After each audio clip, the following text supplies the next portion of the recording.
Assalomu alaykum, hurmatli pensionerlar, pensiya yoshiga yaqinlashib kelayotgan yurtdoshlar va yaqinlarining pensiya hujjatlari bilan shug'ullanayotgan farzandlar. Bugun men juda muhim masalani tushuntirib beraman. Ayrim hujjatlar bo'lmasa, pensiyaga ustama hisoblanmaydi. Ayrim davrlar ish stajiga qo'shilmaydi yoki siz kutgan qo'shimcha pul umuman chiqmasligi mumkin. Bu masala har bir oilaga tegishli. Chunki bugun pensioner bo'lmasangiz ham ertaga ota-onangiz, turmush o'rtog'ingiz yoki o'zingiz shu holatga duch kelasiz. Men sizga oddiy tilda aytaman. Men ishlaganman, mening bolam bor.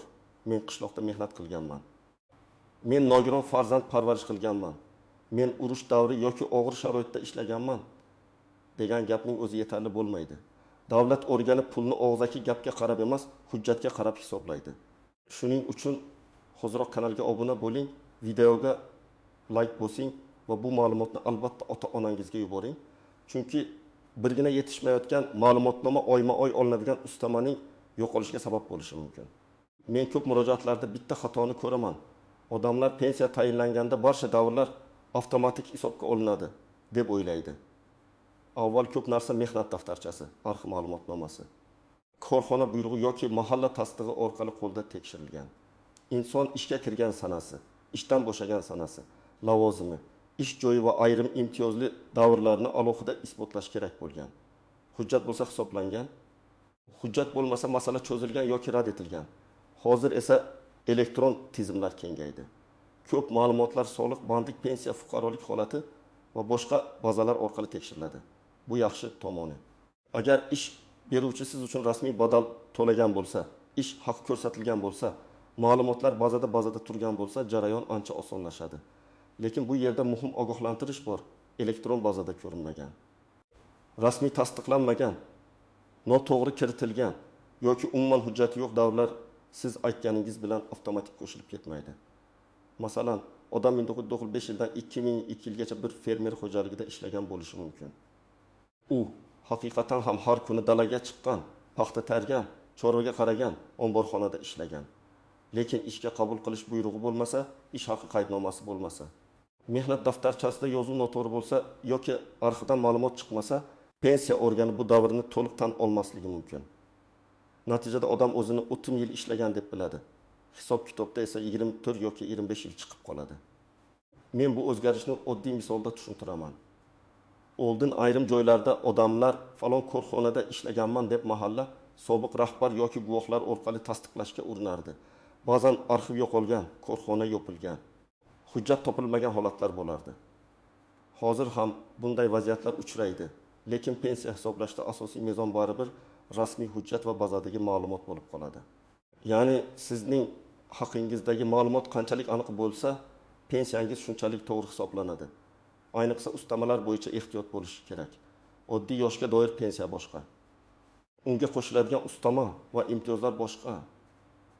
Masalan, ayrim toifadagi shaxslar uchun alohida qo'shimcha to'lovlar, parvarish bilan bog'liq davrlar, nogironlik, boquvchisini yo'qotganlik faxriy unvon. Alohida mehnat sharoiti yoki qonunda belgilangan boshqa asoslar bo'lishi mumkin. Lekin ularning har biri uchun men shunday toifaga kiraman deyishning o'zi yetmaydi. Sizda asoslovchi hujjat bo'lishi kerak. Agar hujjat taqdim qilinmasa, pensiya organi odatda faqat mavjud ma'lumotlar asosida hisoblaydi. Keyin siz hujjat topib borsangiz, qayta hisob kitob masalasi ko'rilishi mumkin. Lekin hamma holatda ham pul boshidan boshlab to'liq qaytariladi deb o'ylash xato.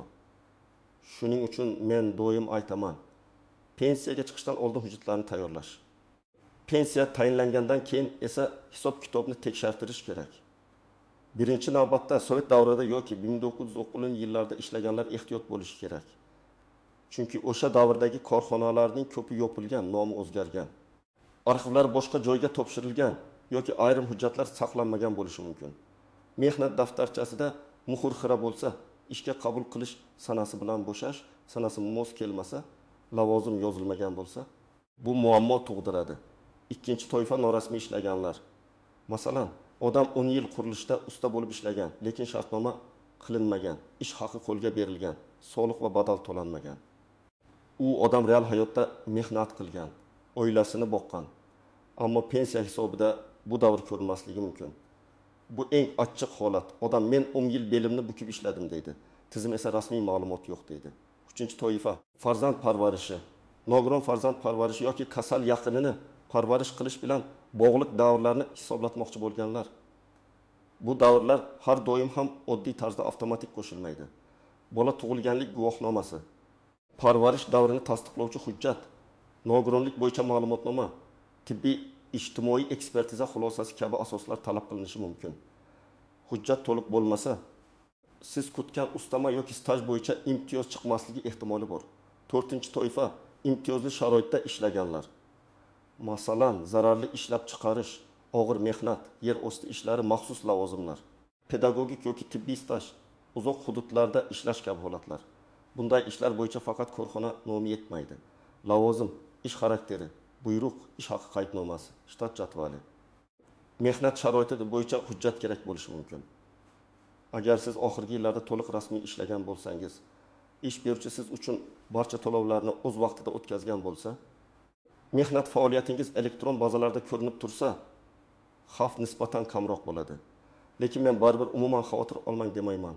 Chunki bazada ism sharif xato yozilgan bo'lishi, pasport almashganda ma'lumotlar birlashmay qolishi, familiya o'zgargan bo'lsa nikoh yoki ajrim hujjati talab qilinishi, ish davri noto'g'ri kiritilgan bo'lishi mumkin. Masalan, ayol kishi turmushga chiqqandan keyin familiyasini o'zgartirgan. Mehnat daftarchasida eski familiya, pasportda yangi familiya, arxiv ma'lumotnomasida esa ismning bir harfi boshqacha yozilgan. Oddiy ko'ringan mana shu farq pensiya hisobida savol tug'diradi. Bunday holatda nikoh guvohnomasi, FHD yo ma'lumotnomasi yoki familiya o'zgarishini tasdiqlovchi hujjat kerak bo'ladi. Yana bir misol. Erkak kishi 2002-yildan 2023-yilgacha bitta tashkilotda ishlagan, lekin tashkilot 2015-yilda nomini o'zgartirgan. Mehnat daftarchasida eski nom yozilgan, elektron bazada yangi nom turibdi. Agar hujjatlar bog'lanmasa, tizimda uzilish paydo bo'lishi mumkin. Shuning uchun rasmiy ishlagan odam ham o'z ma'lumotini tekshirishi shart. Keling, sodda raqamlar bilan ko'ramiz. Deylik, bir pensioner 22 yil ish stajim bor deb o'ylaydi. Lekin arxidan 6 yillik davr topilmadi. Hisobda 22 yil chiqdi. Bu nimaga ta'sir qiladi? Birinchidan, pensiya miqdori kamayishi mumkin. Ikkinchidan, ayrim ustama yoki qo'shimcha hisoblashda zarur bo'lgan davr yetmay qolishi mumkin. Uchinchidan, odam keyin hujjat topib yugurishga majbur bo'ladi. Yana bir holat, ayol kishi 3 nafar farzandni parvarish qilgan. U, men bolalar bilan uyda o'tirganman, bu stajga kiradi deb o'ylaydi. Lekin bola tug'ilganlik guvohnomalari, parvarish davrini tasdiqlovchi ma'lumotlar, ishga chiqish va ishdan tanaffus sanalari aniqlanmasa, hisob kitob murakkablashadi. Agar birinchi farzand 1992 yilda, ikkinchisi 1995 yilda, uchinchisi 1998 yilda tug'ilgan bo'lsa, davrlar bir-biriga ustma-ust tushishi ham mumkin. Bu yerda oddiy 3 ta bola, demak 3 marta hisoblang degan yondashuv bo'lmaydi. Har bir davr alohida tekshiriladi. Yana bir misol, kishi 12 yil kolxozda ishlagan. Mehnat daftarchasida a'zo deb yozilgan. Lekin qaysi yillarda qancha mehnat kuni bajargani ko'rsatilmagan. Ayrim davrlarda kolxozdagi mehnat stajini tasdiqlash uchun faqat yozuv emas, mehnat kuni, ish haqi yoki boshqa qaydlar ham ahamiyatli bo'lishi mumkin.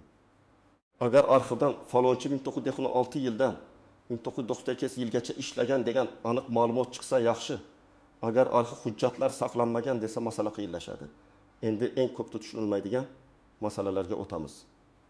Birinchi nozik jihat, hujjat bor, lekin noto'g'ri rasmiylashtirilgan.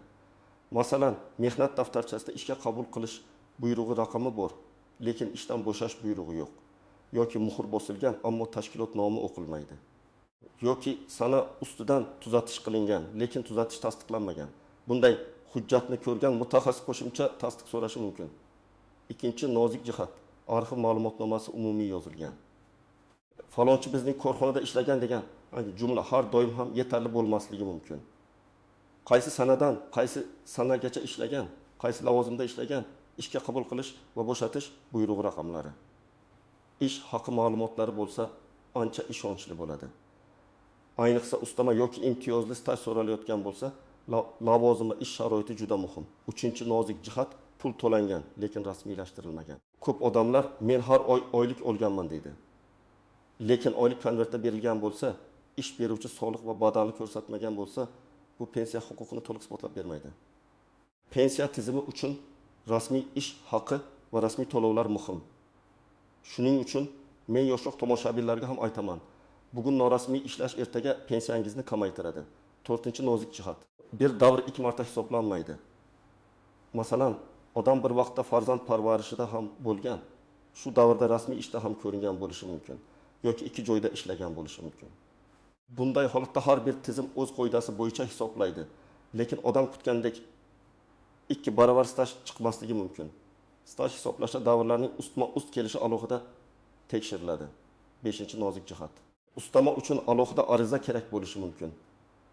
Ba'zi odamlar pensiya tayinlanganda hamma qo'shimcha to'lovlar o'z-o'zidan qo'shiladi deb o'ylaydi. Aslida ayrim ustamalar uchun shaxsning o'zi murojaat qilishi, hujjat topshirishi, o'z holatini tasdiqlashi zarur bo'ladi. Agar siz murojaat qilmasangiz, mutaxassis sizning uyda saqlab qo'ygan hujjatingiz borligini bilmaydi. Endi men sizga aniq nima qilish kerakligini aytaman. Birinchi qadam: barcha shaxsiy hujjatlaringizni bitta papkaga yig'ing. Pasport yoki ID karta, tug'ilganlik guvohnomasi, nikoh yoki ajrim guvohnomasi, familiya o'zgargan bo'lsa, shuni tasdiqlovchi hujjat, mehnat daftarchasi, diplom, harbiy xizmat hujjati, farzandlar tug'ilganlik guvohnomalari, nogironlik ma'lumotnomalari, mukofot yoki umumiy hujjatlar bo'lsa, hammasini jamlang. Ikkinchi qadam: mehnat daftarchasini birma-bir tekshiring. Har bir ish joyi bo'yicha 3 ta narsaga qarang. Ishga kirgan sana bormi? Ishdan chiqqan sana bormi? Muhr va buyruq raqami bormi? Agar biror joyda bo'shliq bo'lsa, o'sha korxona hozir mavjudmi yoki arxivga topshirilganmi? Aniqlang. Korxona yopilgan bo'lsa, tuman yoki viloyat arxiviga so'rov berish kerak bo'ladi. 3-qadam: elektron ma'lumotlarni tekshiring. Pensiya jamg'armasi bo'limiga, davlat xizmatlari markaziga yoki tegishli elektron xizmatlar orqali murojaat qilib, mehnat staji va to'lovlar bo'yicha ma'lumotlaringiz qanday ko'rinayotganini aniqlang. Agar bazada bir davr ko'rinmasa, keyin o'zi chiqib qolar deb kutmang. Shu zahoti sababini toping. 4-qadam: arxiv ma'lumotnomasini to'g'ri so'rang. Arxivga murojaat qilganda faqat ishlaganligim haqida ma'lumot bering demang. Aniq yozing, qaysi korxonada, qaysi yillarda, qaysi lavozimda ishlaganingiz. Ishga qabul qilish va bo'shatish buyruqlari, ish haqi qaydnomalari, zarur bo'lsa mehnat sharoiti yoki imtiyozli lavozimni tasdiqlovchi hujjatlar kerakligini ko'rsating. So'rov qanchalik aniq bo'lsa, javob ham shunchalik foydali bo'ladi. 5-qadam: pensiya tayinlangandan keyin hisob-kitob varaqasini so'rang. Men ko'pchilikka shuni tavsiya qilaman. Faqat pensiyam chiqdi deb xursand bo'lib ketmang. Qaysi yillar stajga kiritilgan, qaysi daromadlar olingan, qanday ustamalar hisoblangan, qaysi davrlar olinmaganini bilib oling. Agar biror davr kirmagan bo'lsa, yozma tushuntirish so'rang. Og'zaki javob bilan cheklanib qolmang. 6-qadam: agar norozi bo'lsangiz, yozma murojaat qiling. Murojaatda hissiyot bilan emas, fakt bilan yozing. Masalan, men 1994 yil 3 martdan 2001 yil 15 avgustgacha falon korxonada ishlaganman. Mehnat daftarchamda yozuv mavjud. Ushbu davr pensiya stajimga kiritilmagan. Mazkur davrni qayta ko'rib chiqishingizni va yozma javob berishingizni so'rayman. Shunday yozsangiz, masala aniq ko'riladi. 7-qadam: hujjatlarni skaner qilib saqlab. Qog'oz hujjat yo'qolishi, yirtilishi, muhr o'chishi mumkin. Telefoningizda, fleshkada yoki farzandingizning kompyuterida nusxasini saqlab qo'ying. Ayniqsa eski mehnat daftarchasi. Arxiv ma'lumotnomasi, tug'ilganlik guvohnomasi va sud qarorlari kabi hujjatlar juda muhim. Eng katta xato mening tanishimga hisoblab berishgan, menga ham hisoblashadi deb o'ylash. Har bir odamning holati alohida. Tanishingizda arxiv hujjati bo'lgan bo'lishi mumkin, sizda bo'lmasligi mumkin. Tanishingizning lavozimi imtiyozli ro'yxatda bo'lgan, sizniki esa boshqa lavozim bo'lgan bo'lishi mumkin. Ikkinchi xato: hujjatni kech topshirish. Pensiya yoshi kelganda birdan hamma joyga yugurish qiyin. Arxiv javobi bir kunda chiqmasligi mumkin. Korxona yopilgan bo'lsa, hujjat qayerga topshirilganini topish ham vaqt oladi. Shuning uchun pensiyaga chiqishga 6 oy yoki 1 yil qolganda hujjatlarni tekshirish eng to'g'ri yo'l. 3-xato: faqat og'zaki gapga ishonish. Sizga bir xodim bo'lmaydi desa, bu yakuniy haqiqat degani emas. Siz yozma javob so'rash huquqiga egasiz. Yozma javobda qaysi sabab bilan rad etilgani ko'rsatiladi.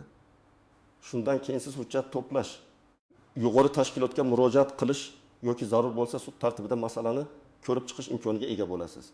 To'rtinchi xato eski hujjatlardagi ism sharif farqiga e'tibor bermaslik. Masalan, bir hujjatda Abdurahmon, boshqasida Abdurahmon, bir joyda Matkarimova, boshqa joyda Matkarimov yozilgan bo'lishi mumkin. Bitta harf ham muammo chiqarishi mumkin. Bunday holatda shaxs aynan siz ekanini tasdiqlovchi hujjatlar kerak bo'ladi. Beshinchi xato ustamani pensiyaning o'zi bilan adashtirish. Pensiya asosiy hisob-kitob bilan tayinlanadi, ustama esa qo'shimcha asos bo'lsa qo'shiladi. Masalan, parvarish, nogironlik, alohida maqom, faxriy unvon yoki boshqa qonuniy sabab bo'lishi mumkin. Lekin asosiy pensiya chiqqan ustama ham avtomatik chiqdi degani emas. Har bir ustama uchun alohida asos bor. Men sizga oddiy ro'yxatni tuzishni maslahat beraman. Bir varaq oling va barcha ish joylaringizni yillar bo'yicha yozing.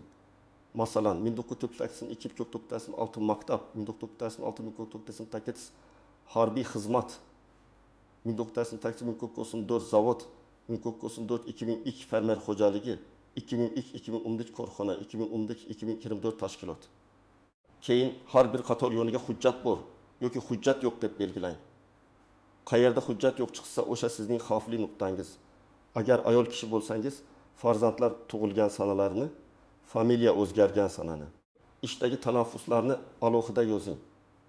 Agar nogiron farzand yoki parvarishga muhtoj yaqin bo'lgan bo'lsa, tibbiy hujjatlar va parvarish davrlarini alohida papkaga qo'ying.